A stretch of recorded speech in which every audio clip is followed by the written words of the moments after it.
محمد یا رب صلی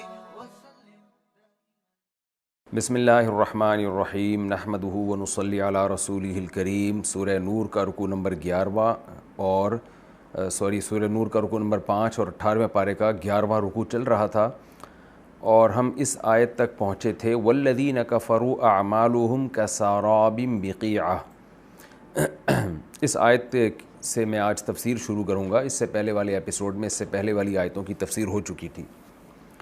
کنٹینیو کرنے کے لیے اس رکوع کے پچھلے حصے کا میں تھوڑا سا خلاصہ پیش کر دیتا ہوں کہ پچھلے رکوع میں اللہ تعالیٰ نے ہدایت کی روشنی کی ایک مثال دی تھی کہ اللہ تعالیٰ کس طرح اندھیروں میں روشنی کا ذریعہ بنتے ہیں، اور اللہ تعالیٰ کی طرف سے اگر روشنی نہیں ملتی تو فما لہ من نور، تو ایسے شخص کو ہدایت مل ہی نہیں سکتی۔ تو زیتون کے تیل سے جلنے والا چراغ جو طاقچے میں رکھا ہوا ہو، شیشے میں رکھا ہوا ہو، شیشہ بھی انتہائی چمکدار ہو اور اس کی روشنی بھی بڑی دل نشیں ہو، تو اس روشنی میں کیسا صاف راستہ نظر آتا ہے اور اس روشنی میں خود کیسی اٹریکشن ہوتی ہے۔ تو اسلام بھی ایسے ہی ہے جو اللہ نے ہمیں دیا ہے۔ پھر اللہ نے فرمایا کہ اس روشنی سے جو لوگ منور ہوتے ہیں ان کی علامتیں کیا ہیں؟ وہ علامت یہ ہے کہ وہ لوگ نمازیں قائم کرتے ہیں، زکوٰۃ دیتے ہیں، اور خرید و فروخت اور تجارت ان کو اللہ کی یاد سے غافل نہیں کرتی۔ اب اللہ تعالیٰ ان لوگوں کی مثال دیں گے جو اس ہدایت سے جنہوں نے فائدہ نہیں اٹھایا اللہ کی ہدایت سے، جو محض اپنی عقل استعمال کرتے ہیں سیدھا راستہ تلاش کرنے کے لیے۔ تو ایسے کافروں کی اللہ مثال دیتے ہیں۔ اب کافروں کی چونکہ دو قسمیں ہیں، اہل ایمان کی دو قسمیں نہیں ہیں، اہل ایمان کی ایک ہی قسم ہے، اس لیے اللہ نے اہل ایمان کی ایک ہی مثال بیان کی۔ لیکن کافروں کی دو قسمیں، ایک کافر وہ ہوتے ہیں جو آخرت پر یقین رکھتے ہیں لیکن شرک کرتے ہیں، توحید کے راستے پر نہیں ہیں۔ دوسرے کافر وہ ہیں جو سرے سے آخرت پر یقین ہی نہیں رکھتے، ان کا خیال یہ کہ ہم مر کے مٹی ہو کے ختم ہو جائیں گے۔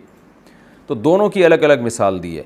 پہلی مثال والذین کفروا، یہ ان کافروں کی ہے جو آخرت پر یقین رکھتے ہیں اور اس امید پر اعمال کر رہے ہیں کہ ہمیں آخرت میں اس کا اجر ملے گا، جبکہ انہوں نے دین برحق کو چونکہ اختیار نہیں کیا، توحید کا عقیدہ ان کا نہیں ہے، تو شرک کی وجہ سے، باطل عقیدوں کی وجہ سے ان کی ساری نیکیاں برباد ہو جائیں گی، اور ان کے اعمال کی مثال ایسے ہوگی جیسے ایک شخص بیابان میں ہو، اسے پانی نظر آئے، حالانکہ وہ پانی نہیں ہوتا، وہ پانی کی تلاش میں چلتا رہتا ہے لیکن اس کی محنت رائیگاں جاتی ہے اور بالآخر وہ پیاس سے مر جاتا ہے۔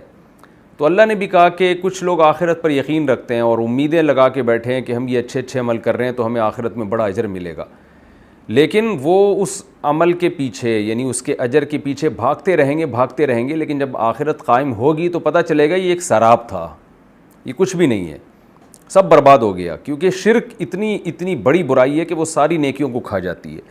اس کی اللہ نے مثال دی والذین کفروا، وہ لوگ جو کافر ہیں، اعمالهم کسراب، ان کے اعمال کی مثال ایک سراب کی طرح ہے، بقیعۃ، قیعہ ایک چٹیل میدان میں، یحسبہ الظمآن ماء، جسے پیاسا آدمی پانی سمجھ بیٹھتا ہے، حتی اذا جاءہ، یہاں تک کہ وہ پیاسا جب اس کے پاس پہنچتا ہے، لم یجدہ شیئا، تو وہاں کچھ بھی نہیں پاتا، اسے کچھ بھی نہیں پاتا، یعنی وہ تو ایک کچھ بھی نہیں، اور ریت ہوتی ہے وہاں پہ، ووجد اللہ عندہ، اور وہاں اللہ کو پاتا ہے، یعنی قضاء الہی کو پاتا ہے۔ اللہ کو پانے کا مطلب ہم کہتے ہیں نا فلاں تو یعنی اللہ کے حکم کو پاتا ہے، یہ بھی مجاز بحذف مضاف ہے، یعنی مضاف محذوف ہے، جو بار بار میں مثال دیتا رہتا ہوں نا، گاڑی پنچر کا مطلب گاڑی کا ٹائر پنچر، تو شارٹ میں حذف، ووجد اللہ عندہ، وہاں اللہ کو پاتا ہے، یعنی اللہ کے حکم کو۔ تو اللہ وہیں ہوتا ہے نا جہاں اللہ کا حکم ہوتا ہے، تو اللہ کے حکم کو پاتا ہے۔ وہ حکم یہ ہے کہ بھئی تیری اب موت کا وقت ہے، فوفاہ حسابہ، اور اللہ اس کو اس کا حساب چکا دیتا ہے کہ بھئی تیری اب زندگی ختم۔ تو اس طرح جیسے کوئی شخص پیاس سے ہلاک ہوتا ہے اور ساری زندگی پانی کے پیچھے بھاگتا رہتا ہے، تو جو لوگ دین اسلام پہ نہیں ہیں، کفر کرتے ہیں، تو وہ بھی بعض اچھے گمان رکھ کے بیٹھے ہوئے ہیں کہ یوں ہو جائے گا، اور آخرت میں آج کے بھی مسلمانوں میں اس کی مثال ملتی ہے جو جاہل پیروں پہ ایمان رکھتے ہیں اور یہ سمجھتے ہیں کہ یہ ہمیں قیامت کے دن بخشوا دیں گے، اور اعمال کو فوکس نہیں کرتے۔ تو ان پہ بھی یہ مثال صادق آتی ہے. الذین ضل سعیہم فی الحیات الدنیا وہم یحسبون انہم یحسنون صنعا. سورہ کہف میں یہ آیت گزری ہے کہ بہت سے لوگ ایسے ہیں جن کی کوششیں یہیں برباد ہو جائیں گی جبکہ وہ یہ سمجھ رہے ہیں کہ ہم بہت اچھا عمل کر رہے ہیں. تو ایمان کے بغیر اللہ کے ہاں کوئی عمل مقبول نہیں ہے.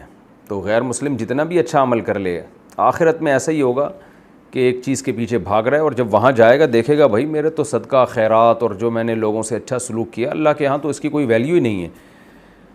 اور ویسے بھی عقل کی بات ہے نا کہ آپ جب کسی کو مانتے ہی نہیں ہو یا اس کو مانتے ہو لیکن اس کے ساتھ دوسرے کو بھی مان رہے ہو تو شرک تو غیرت کا مسئلہ ہے.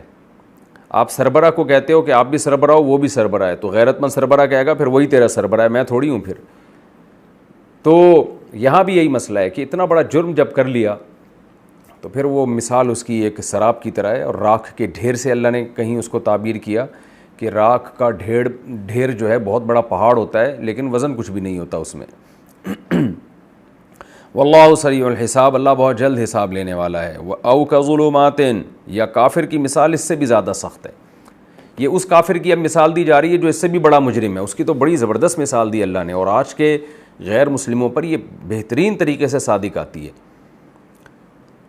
اس مثال کو سمجھانے کے لیے پہلے میں ایک تمہید بیان کروں گا آپ کے سامنے کہ دیکھیں انسان سیدھا راستہ کسے کہتا ہے, اچھے راستے کو, فطرت کے راستے کو. برا راستہ کسے کہا جاتا ہے, جو غلط راستہ ہو. ہمیں اللہ نے بتا دیا صحیح کیا ہے غلط کیا ہے. ظاہر ہے اللہ کے مقابلے میں ہم عقل استعمال کر ہی نہیں سکتے. خود عقل یہ کہتی ہے کہ اللہ سے زیادہ عقل کسی کی نہیں ہو سکتی.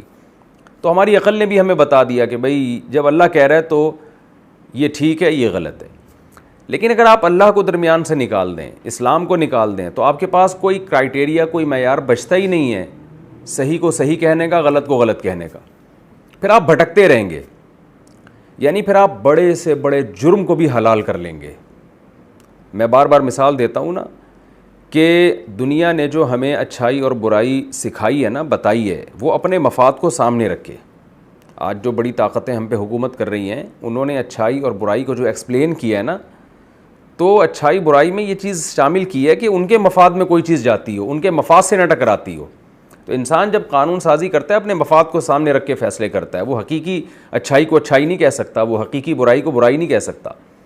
ساری دنیا چرس پینے لگے گی تو چرس اچھی ہو جائے گی, بڑے لوگ چرس پینا شروع کر دیں گے تو چرس ایک, اور اب تو سنا ہے کہ چرس کا نام واقعی چینج کر دیا ان لوگوں نے, بڑا اچھا سا نام رکھ دیا اس کا. خیر, تو ساری زندگی دہریہ اور جو ملحد لوگ ہوتے ہیں ان کی اس میں وہ ٹٹولتے رہتے ہیں کہ اچھا کیا ہے برا کیا ہے, تو ساری زندگی اس میں ٹھوکریں کھاتے ہیں وہ. تو اللہ تعالیٰ کہتے ہیں اگر تم اسلام کو فالو نہیں کرتے نا تو تم اندھیروں در اندھیروں میں ہو. جیسے جو اسلام کو فالو کرتا ہے نور علی نور, اس کی مثال اللہ نے دی, نور کے اوپر نور ہے, روشنیوں کے اوپر روشنی. لیکن جو اسلام سے بالکل 180 ڈگری پر ہے, یعنی خدا کو مانتا ہی نہیں ہے, یا خدا کو تو مانتا ہے آخرت کا منکر ہے, تو یہ بڑے درجے کا کافر ہے. یعنی اس میں تمام دہریے قسم کے کافر, یا وہ جو خدا کے وجود کے تو قائل ہیں لیکن آخرت کے قائل نہیں ہیں, تو یہ تمام لوگ اس میں داخل ہیں. یعنی جو مشرک سے بھی آگے کے کافر ہوتے ہیں نا, جو مذہبی نہیں ہے, جن کا سرے سے آسمانی مذاہب پر یقین ہی نہیں رکھتے. تو یہ لوگ جو ہیں ان کی مثال ایسے ہے کہ یہ ساری زندگی بھٹکتے ہیں. اہل ایمان نور علی نور میں ہوتے ہیں, ان کے سامنے ایک چراغ ہوتا ہے جس میں بڑی اٹریکشن ہوتی ہے اور وہ روشنی نظر آتی چلی جاتی ہے ان کو. اور اس کے بالکل برعکس جو کافر ہوتا ہے اس کو کچھ سمجھ میں نہیں آتا کہ صحیح کیا ہے اور غلط کیا ہے. طاقتور کمزور پہ حکومت کرتا ہے, وہ اس پہ صحیح کا لیبل لگا لیتا ہے, شراب پیے گا, زنا کرے گا, ہومو سیکشولیٹی کو جائز کر دے گا, اور آگے چل کے دیکھیں پتہ نہیں کیا کیا ہونے والا ہے, کون کون سے جرائم دنیا میں حلال ہونے والے ہیں, کون کون سے غیر اخلاقی کام جو ہے وہ مہذب ہونے کی علامت سمجھے جانے والے ہیں. تو یہ اس کی اللہ نے مثال دی, او کا ظلمات, یا کافر کی مثال ان اندھیروں کی طرح ہے. یعنی اندھیرا نہیں بلکہ بہت سے اندھیرے ہیں, یہ بھی بلاغت ہے, خوب سمجھ لیں. روشنی پہ روشنی کبھی چڑھی ہوئی نہیں ہوتی. تو جیسے نور علی نور یہ ایک مثال ہے سمجھانے کے لیے, ایسے ہی ظلمات جو ہے نا, اندھیرے در اندھیرے, یہ بھی ایک سمجھانے کے لیے ایک مثال ہے کہ گہرا اندھیرا. او کا ظلمات فی بحر, یا اس کی مثال ان اندھیروں کی طرح ہے جو سمندر میں ہو. یعنی سمندر کی تہ کا اندھیرا، لجین، سمندر بھی وہ جو موجوں والا ہو، کیونکہ جب سمندر میں اوپر لہریں زیادہ ہوتی ہیں تو ڈیپتھ میں اس کی اندھیرا اور بھی زیادہ ہوتا ہے۔ یغشاہ موجن، پھر اس سمندر کو ڈھانپا ہوا ہے موج نے، من فوقہ موجن، اس کے اوپر ایک اور موج ہے، یعنی لہروں کے اوپر لہریں چڑھی ہوئی ہیں، اور من فوقہ سحاب، پھر اس کے اوپر بادل بھی ہیں، یعنی چاند یا ستاروں کی روشنی پہنچنے کا بھی کوئی امکان نہیں ہے۔ ظلمات، اندھیرے ہیں، بعضها فوق بعض، جن میں بعض اندھیرے بعض کے اوپر چڑھے ہوئے ہیں، یعنی اندھیروں کی گویا تہ در تہیں ہیں جس کے اندر یہ کافر ہے۔ اذا اخرج یدہ، جب یہ نکالتا ہے اپنے ہاتھ کو، لم یکد یراہا، تو دیکھنا تو دور کی بات، قریب ہی نہیں ہے کہ اس کو دیکھ پائے۔ دیکھیں وہاں اللہ نے فرمایا تھا نا یکاد زیتھا یضیء، زیتون کے چراغ کی اللہ نے مثال دی کہ قریب ہے کہ وہ آگ کو پکڑ لے، قریب ہے، ابھی آگ قریب بھی لے کے جائیں گے ایک دم روشن ہو جائے گا، تو وہاں تو روشنی ہی روشنی ہے، اور یہاں اللہ فرماتے ہیں ایسا اندھیرا ہی اندھیرا ہے کہ قریب ہی نہیں ہے کہ اپنے ہاتھ کو دیکھ سکے۔ وہاں بھی قادہ کا لفظ آیا، یہاں بھی قادہ کا لفظ آیا۔ لم یکد یراہا، ہاتھ دیکھنا تو دور کی بات، دیکھ سکتا ہی نہیں ہے۔ اللہ نے ہاتھ کی بڑی بہترین مثال دی ہے کہ بعض لوگوں کی دور کی نظر کمزور ہوتی ہے، بعض کی قریب کی نظر کمزور ہوتی ہے، اور ہاتھ ایک ایسی چیز ہے جس کو آپ دور یا قریب کر کے اپنے حساب سے آپ ایڈجسٹ کر سکتے ہیں۔ تو اپنا ہاتھ بھی اگر کسی کو نظر نہیں آ رہا نا تو اس سے بڑا اندھا کوئی نہیں ہو سکتا۔ تو اللہ نے فرمایا کہ سمندر کی تہ میں ایک آدمی اندھیروں میں بیٹھا ہوا ہو، اور اندھیرے یہ ہوں کہ ہاتھ بھی سجائی نہیں دیتا، تو جس کو اپنا ہاتھ نظر نہیں آ رہا اس کو سیدھا راستہ کہاں سے نظر آئے گا؟ اس کو وہ ہمیں بتائے گا کہ سیدھا راستہ اسے کہتے ہیں۔ یعنی جن کافروں کی اللہ یہ مثال دے رہا ہے نا، آج ہم ان سے پوچھتے ہیں کہ صحیح کیا ہے اور غلط کیا ہے، جس کے بارے میں اللہ کہہ رہا ہے یہ تو اپنا ہاتھ نہیں دیکھ سکتے، ان کو اپنا ایسے اندھیروں میں ہے کہ اپنا ہاتھ دیکھنا چاہے نا وہ نظر نہیں آئے گا، تو راستہ ان کو کہاں سے نظر آئے گا؟ تو کتنی بڑا ایک المیہ ہے ہمارے لیے کہ ہم جن غیروں سے، کافروں سے سیدھا راستہ پوچھ رہے ہیں، ان سے تہذیب بھی انہی کو فالو کر رہے ہیں، صحیح اور غلط کیا ہے یہ ہم ان سے پوچھ رہے ہیں، تو ان کی تو اللہ یہ مثال دے رہا ہے۔ اذا اخرج یدہ لم یکد یراہا ومن لم یجعل اللہ لہ نورا، آگے اللہ فرماتے ہیں واقعی اللہ جس کے لیے روشنی پیدا نہ کرے، فما لہ من نور، اس کے لیے روشنی ہو ہی نہیں سکتی، وہ خود نہیں چراغ جلا سکتا۔ یہاں ہدایت سے مراد، روشنی سے مراد ہدایت کی روشنی ہے جو انسانوں کو سیدھا راستے پہ چلانے کے لیے ضروری ہے، تو وہ روشنی قرآن کہہ رہا ہے اللہ ہی دے گا جس کو تو ملے گی۔ تو یعنی وحی کی تعلیمات ہی سے پتہ چلے گا کہ صحیح کیا ہے غلط کیا ہے، وحی کے بغیر عقل سے پتہ چل نہیں سکتا ہے، تمہیں عقل محدود ہے۔ تو یہ بہت اہم مثال اللہ تعالی نے دی ہے، اور اس میں اس رکوع میں، یہ ہمارا رکوع چونکہ کمپلیٹ ہو گیا، اس رکوع میں اللہ نور السماوات والارض سے لے کے یہاں تک مثالیں ہی مثالیں ہیں، اور اس میں اللہ نے اسلام کو دو بہترین مثالوں سے ایکسپلین کیا ہے، کہ اسلام کی مثال دی ہے کہ روشنیاں ہی روشنیاں، اور ایک کفر کی مثال دی ہے اندھیرے ہی اندھیرے۔ آج ہم غیر مسلم کو اس زاویے سے دیکھتے ہی نہیں ہیں، ہم غیر مسلم کو دیکھتے ہیں چاند پہ پہنچنا اور میڈیکل سائنس میں ترقی کرنا۔ انسان کی زندگی کے دو پہلو ہیں، ایک مادی زندگی ہے انسان کی، اور ایک روحانی زندگی ہے۔ سچ بولتا ہے، جھوٹ سے بچتا ہے، وفا کرتا ہے، بے وفائی سے بچتا ہے، محسن جس نے اس کائنات کو بنایا، خدا اس کے وجود کا قائل ہے، اس کی عبادت کرتا ہے، یہ ساری چیزیں آتی ہیں انسان کی روحانی زندگی میں۔ اس روحانی زندگی میں گائیڈنس آپ کو، حقیقی گائیڈنس، وہ خدائی تعلیمات کے بغیر نہیں مل سکتی۔ باقی مادی زندگی میں تو انسان کیا، یعنی غیر مسلم بھی ترقی کر سکتا ہے۔ تو یہاں روحانی زندگی کی مثالیں دی جا رہی ہیں کہ انسان کو انسان بنانے کے لیے مذہب کی پابندی ضروری ہے، اس کے بغیر انسان نہیں بن سکتا۔ اولئک کالانعام، اللہ کہتے ہیں جانوروں کی طرح، بلکہ جانوروں سے بھی بدتر۔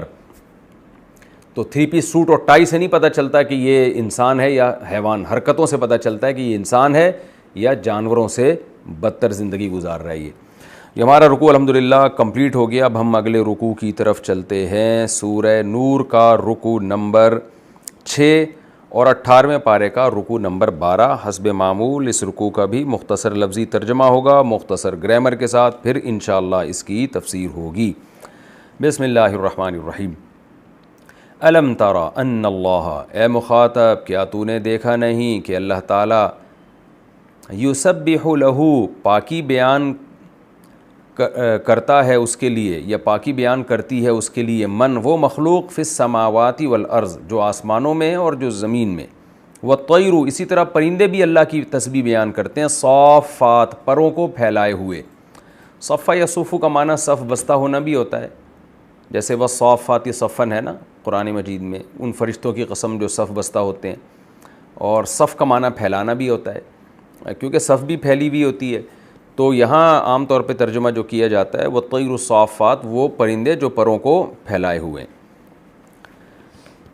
کل قد علم صلاتہ، یعنی وہ پرندے جو پروں کو پھیلائے ہوئے ہیں وہ بھی اللہ کی تسبیح بیان کر رہے ہوتے ہیں۔ کل یہ سب کے سب قد علم صلاتہ جان چکے ہیں اپنی نماز بھی، و تسبیحہ اور اپنی تسبیح بھی، ان کو پتہ ہے کیسے نماز پڑھنی ہے، کیسے اللہ کی تسبیح کرنی ہے۔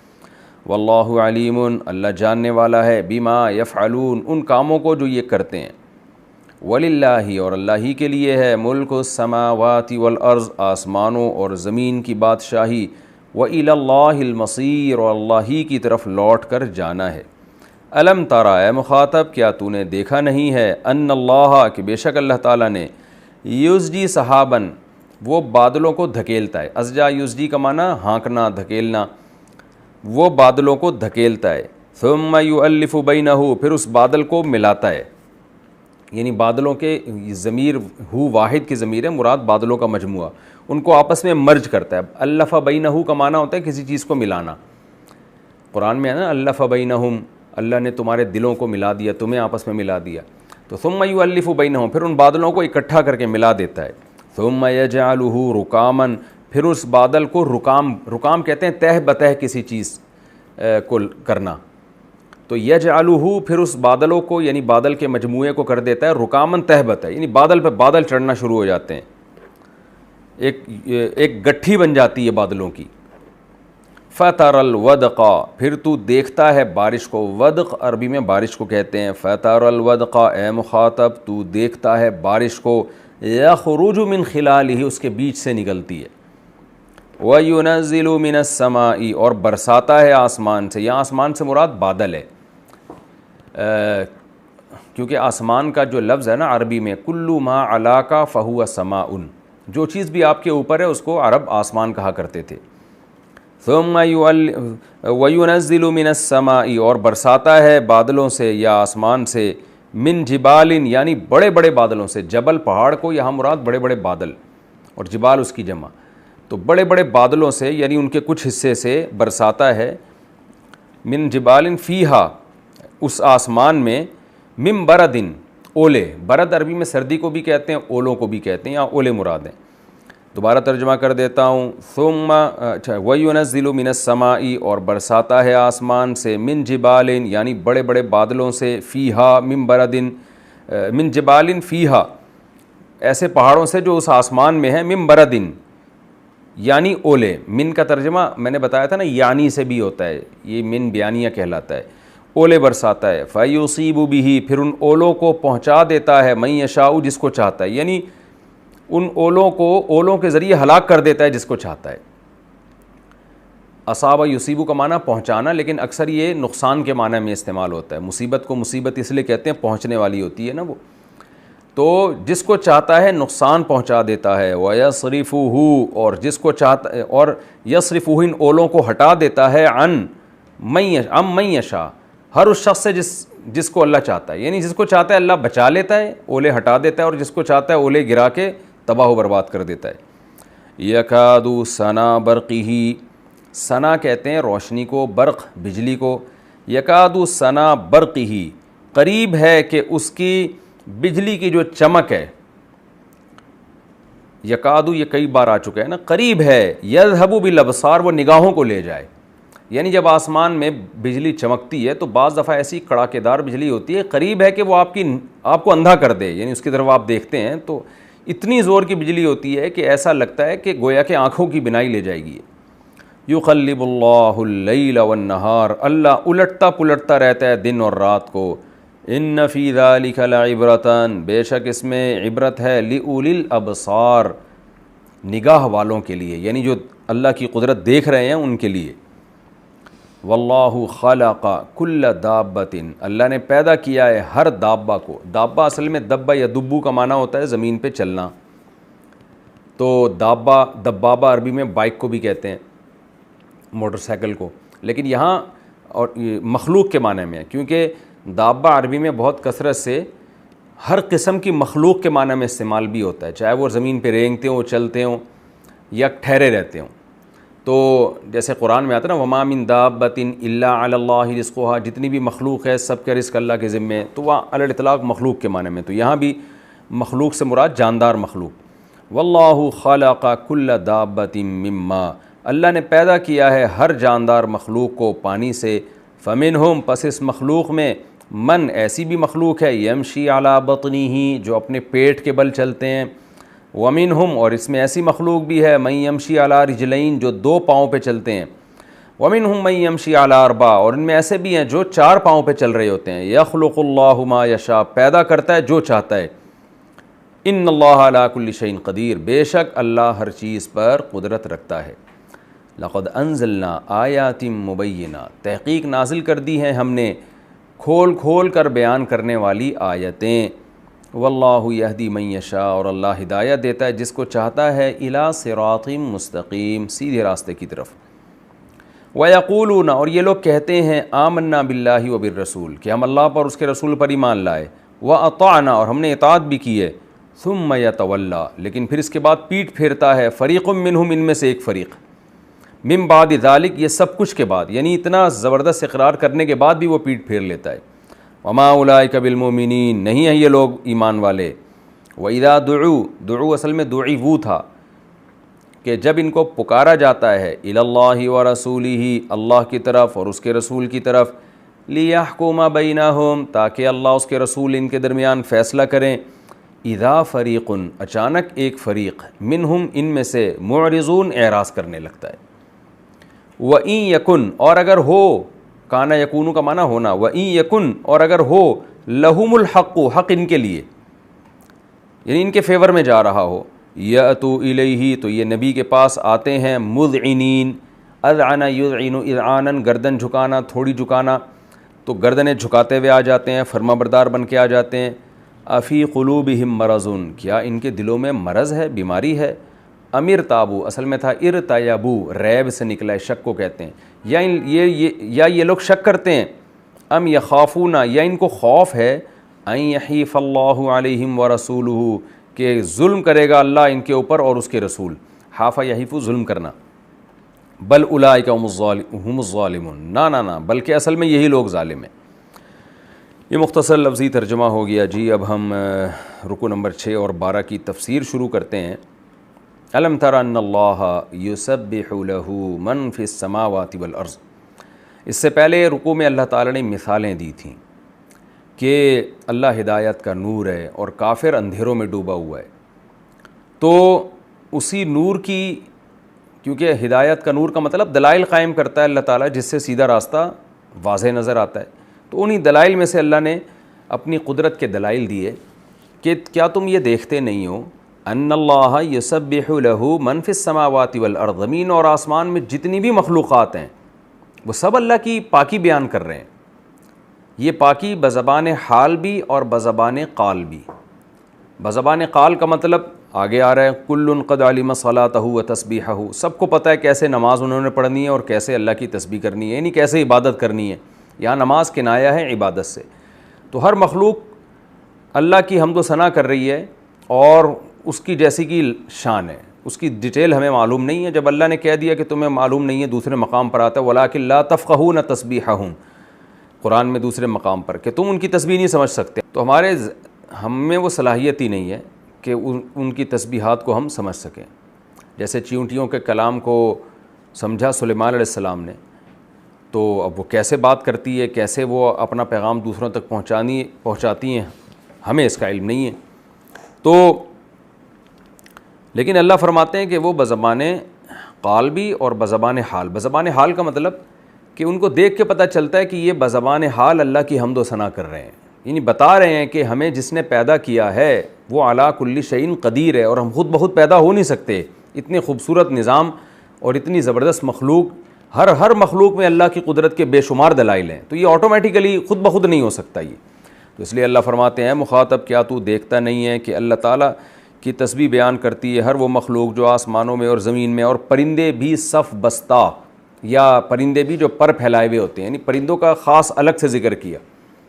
آج انسانوں نے جہاز ایجاد کیا ہے، کتنی تگ و دو کے بعد صدیوں ہزاروں سالوں محنت ہوتی رہی ہے، اس کے بعد جا کے وہ بھی کوئی اس کو اڑاتا ہے، وہ خود نہیں اڑتا، اور ایک خاص اسپیڈ کے ساتھ وہ دوڑے گا. اس کے بعد جا کے اتنی زبردست اس کی کیلکولیشن ہوتی ہے ایک ایک چیز کی کہ وہ کیلکولیشن ذرا سی دائیں بائیں ہو جائے تو جہاز تباہ ہو جائے. لیکن پرندوں کو آپ دیکھیں، اپنی مرضی سے اڑتے ہیں، کوئی رن وے پہ دوڑنا نہیں پڑتا ان کو. مکھیوں کو دیکھ لیں، وہ بھی ایک پرندہ ہے. مچھر کو دیکھ لیں، کتنی اسپیڈ سے مکھی بھن بھنا رہی ہوتی ہے اپنے پر کو، ایک سیکنڈ میں کتنی دفعہ وہ اوپر نیچے کر لیتی ہے، اور ریورس بھی ہو رہی ہوتی ہے، یعنی مکھی آگے بھی جا رہی ہوگی اور پیچھے بھی آ رہی ہوگی. میں نے نہیں ابھی تک کوئی ہیلی کاپٹر دیکھا کہ جو آگے بھی جاتا اور ریورس بھی ہوتا ہو ہوا میں. ہو سکتا ہے ایجاد ہو گیا ہو، یوٹیوب پہ پڑے ہوئے ہوں، لیکن اگر ہوا بھی ہے تو اتنی صدیوں کے بعد ہوا نا. تو کیسے اللہ تعالیٰ نے ان پرندوں میں کو بنایا ہے؟ کیا یہ یعنی وہ جہاز جس کو پائلٹ اڑاتا ہے وہ تو خود بخود بنا نہیں ہے، اور وہ جہاز جو اپنی مرضی سے، اس کے پاس دماغ بھی، وہ پائلٹ بھی خود ہی ہے. ایسا جہاز خود سوچتا ہے، خود اس کی آنکھیں ہیں، اس کی ہیڈ لائٹ ہے جو آگے دیکھ رہی ہے چیزوں کو، اور دائیں مڑ رہا ہے، کبھی بائیں مڑ رہا ہے، کبھی اوپر جا رہا ہے، کبھی نیچے آ رہا ہے. یہ جو صبح و شام ہمیں چیلیں اور چڑیا اور عقاب اور شاہین اور گدھ اور بیسیوں قسم کے، ہزاروں قسم کی تو ان کی قسمیں ہیں پرندوں کی. تو اللہ کہتے ہیں دیکھتے نہیں ہو تم، اندھے ہو گئے ہو. تو کیا یہ تمہیں خدا کی حمد و ثنا کرتے ہوئے نظر نہیں آتے یہ مخلوق اور یہ پرندے؟ کل قد علم صلاتہ و تسبیحہ، اللہ فرماتے ہیں سب کو اللہ نے ان کی نماز اور ان کی تسبیح کا طریقہ سکھا دیا ہے، اور لوگ جو کچھ کر رہے ہیں اللہ سب کو جانتا ہے، پیدا بھی کیا ہے اور غافل بھی نہیں ہے. وَلِلَّهِ مُلْكُ السَّمَاوَاتِ وَالْأَرْضِ، اور اللہ ہی کے لیے آسمانوں اور زمین کی بادشاہی. وَإِلَى اللَّهِ الْمَصِيرُ، اور اسی کی طرف لوٹ کر جانا ہے، جو اصل بات ہے، کیونکہ جب تک یہ دماغ میں نہیں بیٹھے گا سمجھ میں کچھ نہیں آئے گا. أَلَمْ تَرَ أَنَّ اللَّهَ يُزْجِي سَحَابًا، اللہ کہتے ہیں ایک اور مثال دیتے ہیں ہم تمہیں، کیا تم نے دیکھا نہیں ہے کہ کیسے اللہ بادلوں کو دھکے دیتا ہے ہواؤں کے ذریعے. سمندر کدھر ہے اور بارشیں کہاں برستی ہیں، جہاں سمندر کا نام و نشان نہیں ہے، وہ ان پہاڑوں پہ جو سمندر سے سینکڑوں کلومیٹر دور ہوتے ہیں، ہزاروں کلومیٹر دور ہوتے ہیں، ان پہاڑوں پہ جا کے سمندر کا پانی جا کے برستا ہے. تو کیسے ہوتا ہے؟ اللہ تعالیٰ کہتے ہیں ہم بادلوں کو دھکا دیتے ہیں، چلاتے ہیں. ثم یؤلف بینہ، پھر جہاں ہم نے بارش برسانی ہوتی ہے نا وہاں جا کے بادلوں کو اکٹھا کر دیتے ہیں، ہم بھاری ہو جاتے ہیں بادل اس سے. ثم یجعلہ رکاما، پھر ایسا اکٹھا کرتے ہیں کہ بادلوں کی تہبت ہے. جیسے کسی نے کسی کو کوئی چیز بنا کے دینی ہو نا تو پورا پوٹلا بنا کے اس کے حوالے کرتا ہے، چیزوں کو اکٹھا کیا، اس کے بعد ایک تہ چڑھائی اور اس کے بعد پوٹلا بنا کے اس کے حوالے کر دیا. تو اللہ کہتے ہیں میں بھی ایسی بارشیں برساتا ہوں. پانی جہاں میں نے برسانا ہوتا ہے بادلوں کو ادھر ادھر سے اکٹھا کر کے تہ بنائی اور ادھر پانی برسا دیا تمہارے اوپر. فَتَرَى الْوَدْقَ يَخْرُجُ مِنْ خِلَالِهِ، اے مخاطب تو بارش کو دیکھتا ہے اس کے بیچ سے نکلتی ہے. وَيُنَزِّلُ مِنَ السَّمَاءِ مِنْ جِبَالٍ، اور تباہی برباد بھی لاتا ہے اللہ تعالیٰ تاکہ اپنی قدرت کو دکھائے، لوگ اللہ سے ڈریں اور اس دنیا کو مسافر خانہ سمجھیں. تو اس کی بھی دلیل ہے. وہ کیا ہے کہ وہ آسمان سے بڑے بڑے بادلوں سے جو آسمانوں میں ہوتے ہیں ان سے اولے برساتا ہے. فَيُصِيبُ بِهِ مَن يَشَاءُ، اور جس کو چاہتا ہے اس سے نقصان پہنچاتا ہے. وَيَصْرِفُهُ عَن مَن يَشَاءُ، اور جس کو چاہتا ہے اس نقصان سے بچا لیتا ہے. لیکن اس میں تمہیں اللہ کی قدرت کیسی نظر آتی ہے؟ یکاد ثنا برقہ، قریب ہوتا ہے کہ اس کی بجلی کی جو روشنی ہے، یذهب بالابصار، وہ نگاہوں کو اچک لے. اس میں کرنٹ اتنا ہوتا ہے. آج بھی جو ماہرین ہیں وہ بتاتے ہیں کہ بادلوں میں جب یہ گرجتے ہیں نا تو کس قدر بجلی پیدا ہوتی ہے، اور بہت یعنی ہائی وولٹیج کی بجلی پیدا ہوتی ہے اس میں. تو کیسے کڑک رہے ہوتے ہیں اور کیسے شان کے ساتھ بارش برس رہی ہوتی ہے. یقلب اللہ اللیل والنہار، دن رات کو الٹتا پلٹتا رہتا ہے.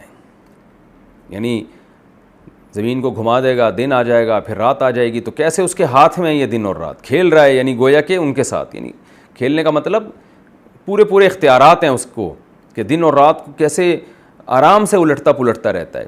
ان فی ذلک لعبرۃ لأولی الابصار، بے شک اس میں عبرت ہے ان لوگوں کے لیے جو بصر والے ہیں، یعنی آنکھوں والے لوگ ہیں۔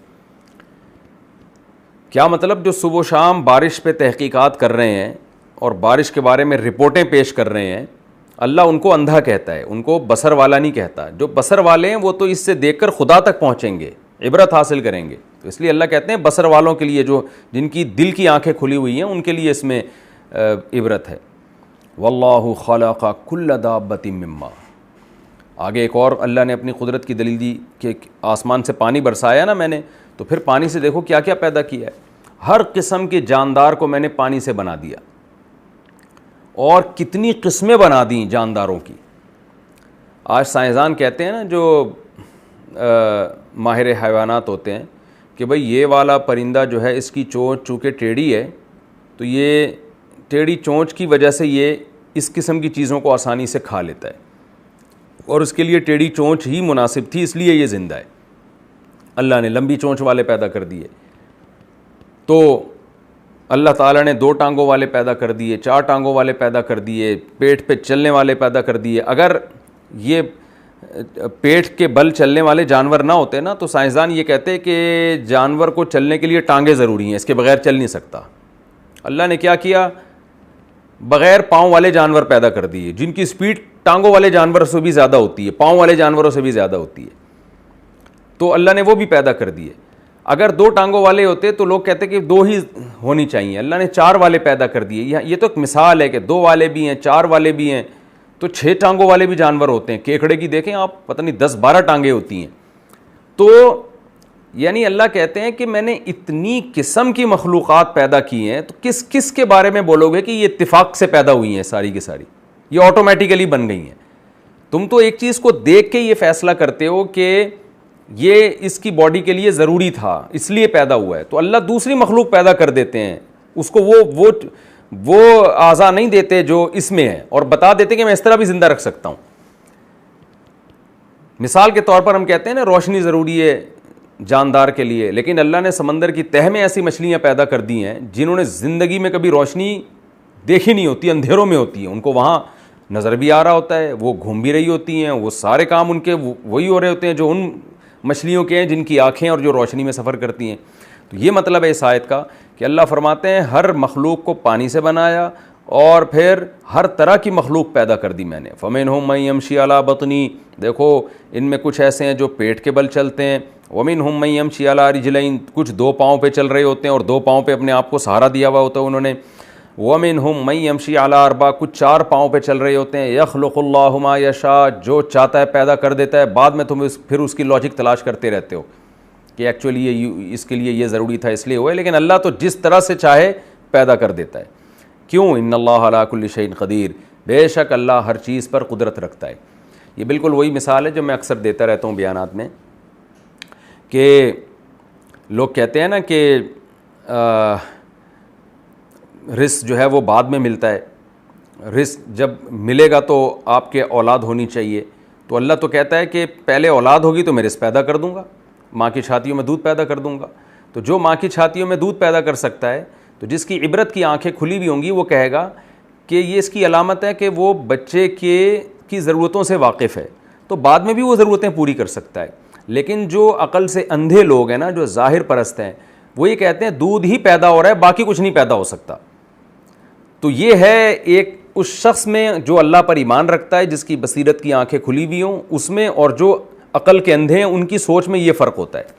تو یہاں بھی ایسا ہی ہے کہ جو اس مخلوق کو دیکھتے ہیں نا، تو دیکھ کے ریسرچ کر کے بتاتے ہیں کہ اچھا جی ایسا ہو سکتا ہے، تو یہ جو ہے اس کی علامت ہے کہ جی خدا نے یا نیچر نے اس کو اس طرح سے ڈیزائن کیا، تو اس کو اسی طرح ڈیزائن ہونا چاہیے تھا۔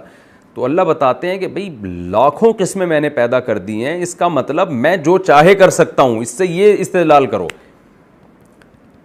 اور آسان میں مثال سے بات سمجھاتا ہوں کہ قرآن یہاں کیا سمجھا رہا ہے ہمیں۔ ہم نے دیکھا انسان منی کے قطرے سے پیدا ہوا، پھر دنیا میں آیا، ماں کی چھاتیوں میں دودھ پیدا ہوا، آتے ہی ساری ضرورتیں پوری ہونا شروع ہو گئیں، پھر وہ مر کے مٹی ہو کے ختم ہو گیا۔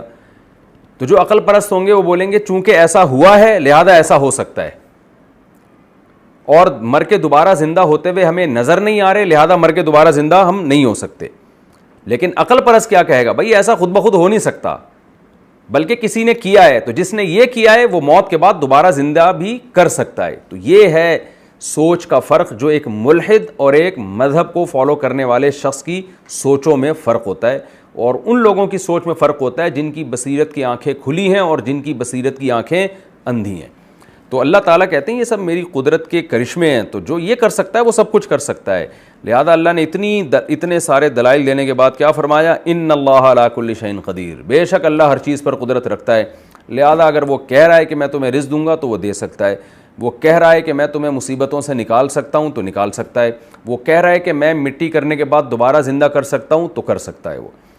لقد انزلنا آیات مبینات، اللہ کہتے ہیں دیکھو ہم نے آیات نازل کر دیں کھول کھول کے واضح آیتیں، واللہ یہدی من یشاء الی صراط مستقیم، لیکن ہدایت اسی کو ملے گی جس کو اللہ چاہے گا۔ یعنی کچھ بدبخت ایسے ہوتے ہیں جو بڑے ذہین عقل مند ہوتے ہیں ظاہری لحاظ سے، ہدایت چاہتے ہی نہیں ہیں تو ان کو نہیں ملے گی، ان دلائل کے سننے کے بعد بھی نہیں ملے گی۔ وَيَقُولُونَ آمَنَّا بِاللَّهِ وَبِالرَّسُولِ، چونکہ بہت سارے منافقین تھے مدینہ میں کہ ان دلائل کو سننے کے بعد وہ ایمان تو لاتے تھے، یہ جب دلائل تھے نا ان کے پاس کوئی جواب تو نہیں تھا، لیکن وہ صرف ظاہری طور پر ایمان لاتے تھے، اور جب کوئی قربانی کا ٹائم آتا تو پیچھے ہٹ جاتے تھے، یا ان کے خلاف اسلام کا فیصلہ جا رہا ہوتا تو پیچھے ہٹ جاتے تھے۔ تو ایسے لوگوں کے بارے میں اللہ نے کیا فرمایا؟ وَيَقُولُونَ آمَنَّا بِاللَّهِ وَبِالرَّسُولِ، یہ لوگ کہتے ہیں ہم اللہ اس کے رسول پر ایمان لائے، وَأَطَعْنَا، اور ہم نے اطاعت بھی کی، ثُمَّ يَتَوَلَّىٰ فَرِيقٌ مِّنْهُم مِّن بَعْدِ ذَلِكَ، یہ سب کچھ کہنے کے بعد بھی ان میں سے ایک فریق پیچھے ہٹ جاتا ہے جو منافقین کا گروہ ہے۔ وَمَا أُولَٰئِكَ بِالْمُؤْمِنِينَ، اللہ کہتے ہیں یہ لوگ مومن نہیں ہیں، یہ ان دلائل سے متاثر نہیں ہے۔ وَإِذَا دُعُوا إِلَى اللَّهِ وَرَسُولِهِ، جب ان کو اللہ اس کے رسول کی طرف بلایا جاتا ہے، لِيَحْكُمَ بَيْنَهُمْ، تاکہ اللہ اس کے رسول ان کے درمیان فیصلہ کریں، إِذَا فَرِيقٌ مِّنْهُمْ مُعْرِضُونَ، تو اہل ایمان میں ایک فریق ایسا ہے جو اعراض کرنے لگتا ہے، کیوں؟ اس کو پتہ ہے کہ میں ظلم پر ہوں اور فیصلہ میرے اگینسٹ جائے گا۔ یعنی آپ ان دلائل کو سننے کے بعد جب اللہ پر ایمان لاتے ہیں نا تو پراپر ایمان لے کر آئیں۔ حاصل اس آیت کا یہ ہوا، پھر اسلام کا فیصلہ آپ کے اگینسٹ جا رہا ہو یا آپ کے فیور میں جا رہا ہو، آپ کو اس سے غرض نہیں ہونی چاہیے۔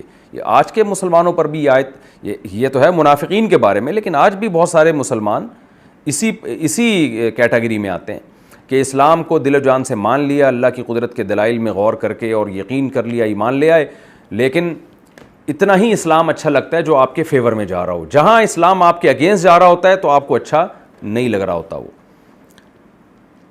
تو اللہ تعالیٰ فرماتے ہیں وَإِن يَكُن لَّهُمُ الْحَقُّ، لیکن اگر ان کے لیے حق ہے، یعنی ان کو پتہ ہے ہم قرآن سے، نبی سے فیصلہ کروائیں گے، یہاں قرآن، اللہ یا نبی کا مطلب اسلام سے فیصلہ، شریعت کا فیصلہ اگر ہم کروائیں گے تو کیا ہوگا؟ حق ہمارے لیے، یعنی ہمیں، ہمارے فیور میں جائے گا، یاتوا الیہ مذعنین، تو یہ نبی کے پاس سر جھکا کے آتے ہیں، دوڑے دوڑے آتے ہیں۔ آج بھی آپ دیکھ لیں نا، بہت سارے لبرل لوگ بھی یہ کر رہے ہوتے ہیں، ان کو پتہ ہے نا کہ وراثت میں ہمیں حصہ اسلام کی روشنی میں ملے گا، تو پھر وہاں مفتیوں سے فتویٰ لے رہے ہوتے ہیں۔ اکثر میں مثال دیتا رہتا ہوں، ایک خاتون نے خلا لیا کورٹ سے، ہم نے فتویٰ دیا کہ یہ خلا کالعدم ہے، اس کی کوئی شرعی حیثیت نہیں ہے، تو انہوں نے پرواہ نہیں کی، نہیں جی ہمیں تو کورٹ سے مل گیا خلا۔ بعد میں جب 8-10 سال وہ بیچاری دھکے کھاتی رہی ہیں، کوئی رشتہ نہیں ملا، تو پھر فتویٰ لے رہی ہیں کہ میرا پرانا خلا چونکہ کالعدم تھا لہذا میں پہلے شوہر کے پاس جا سکتی ہوں۔ تو یہ ہے اس آیت کا مطلب، 3 طلاقیں دے دیتے ہیں اور اس کے بعد پھر وہ اپنے اگینسٹ جا رہا ہوتا ہے فتویٰ، تو پھر مسلک چینج کر لیتے ہیں، اپنی مرضی کے فتوے تلاش کرنا شروع کر دیتے ہیں۔ اور وراثت میں جب حق لینے کی باری آتی ہے تو علماء سے فتویٰ لیتے ہیں، دینے کی باری آتی ہے تو اپنے کلچر کو فالو کر رہے ہوتے ہیں۔ جتنے بھی اس ٹائپ کے مسلمان ہیں نا، وہ تمام کے تمام اس آیت کے مفہوم میں داخل ہیں۔ تو اللہ فرماتے ہیں کہ وَإِن يَكُن لَّهُمُ الْحَقُّ، جب ان کے لیے حق ہوتا ہے تو دوڑے چلے آتے ہیں۔ فِي قُلُوبِهِم مَرَضٌ، اللہ کہتے ہیں کیا ان کے دلوں میں بیماری ہے؟ کفر کی بیماری ہے کیا ان کے دلوں میں کہ خدا رسول پر ان کو یقین نہیں ہے؟ امیر تابو، یا شک میں پڑے ہوئے ہیں، کیونکہ جو شک میں ہوتا ہے وہ کبھی فیصلہ کرا لیتا ہے کبھی نہیں کراتا۔ وہ کہتے ہیں جب میرے فیور میں جا رہا ہے تو ہو سکتا ہے اسلام صحیح مذہب ہو، لہذا میں کرا لیتا ہوں فیصلہ، جب میرے اگینسٹ جا رہا ہے تو پتہ نہیں اسلام صحیح بھی ہے یا نہیں ہے۔ تو اللہ نے بڑی اچھی مثال دی ان کی، کیا ان کے دلوں میں کفر کا مرض ہے یا ان کو شک ہے؟ ام یخافون ان یحیف اللہ علیہم ورسولہ، یا ان کو یقین ہے اسلام برحق ہے لیکن ان کو ڈر ہے کہ اللہ اس کے رسول ان پر ظلم کریں گے، یعنی اسلام ان پر ظلم کرے گا، اسلام کا فیصلہ ظلم پر مبنی ہوگا، تو یہ ہے کیا تمہیں یوں لگتا ہے؟ ظاہر ہے ایسا نہیں ہو سکتا. اگر اسلام کا فیصلہ آپ کے اگینسٹ جا رہا ہے تو وہ عدل پر مبنی فیصلہ ہے, تو وہ کیونکہ اللہ اس کے رسول ظالم نہیں ہو سکتے, اس لیے اللہ تعالیٰ فرماتے ہیں بل اولئک ھم الظالمون, فرمایا نا اللہ اس کے رسول ظالم نہیں ہے, یہی لوگ ظالم ہیں. کیونکہ انہوں نے ظلم کیا ہوتا ہے, ناحق ہوتے ہیں, تو ان کو چاہیے کہ فیصلہ ان کے حق میں ہو, تو یہی بڑا ظلم ہے. تو اللہ اس کے رسول کی طرف ظلم کی نسبت مت کرو. جو اللہ اس کے رسول کے فیصلے کو نہیں مان رہا, ظالم حقیقت میں وہ ہے. ہمارا وقت بھی مکمل ہو گیا اور ہمارا رکوع بھی الحمدللہ مکمل ہو گیا ہے. اب انشاءاللہ میں اگلے ایپیسوڈ میں سورہ نور کا رکوع نمبر 7 اور 18ویں پارے کا رکوع نمبر 13 انشاءاللہ میں شروع کروں گا. اللہ تعالی ہمیں سمجھنے کی اور عمل کی توفیق عطا فرمائے. وما علینا الا البلاغ.